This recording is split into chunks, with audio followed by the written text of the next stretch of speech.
أنا اللي لازم أتركك، مو أنت. هذا بيتي، ولا نسياني إنه أنت دفعتي المصاري. وأنت كمان دفعت. اعتبريه من المأخر. وأنا ما بدي مأخر. إذا بكون عم رجع لك حقك، بكون عم هيني؟ ولا حتى بطلاقنا بدك تحسسيني إنه فضلي علي؟ أنا شو بدي بحيطان بارتي؟ طيب اقعد وخلينا نتفاهم. على شو بدنا نتفاهم؟ أنت بالنسبة إلي غريبة ومحرمة علي. أنت ملاحظ قديش هيك صاير متخلف؟ متخلف؟ صار يساعدني. خلينا هلأ بالبيت شوي حتى نضبط أمورنا.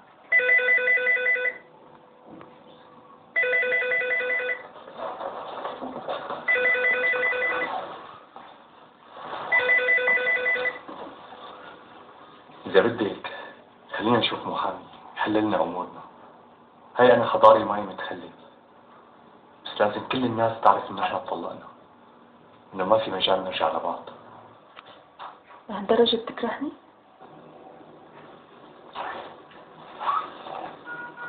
أنا فعلا بكرهك.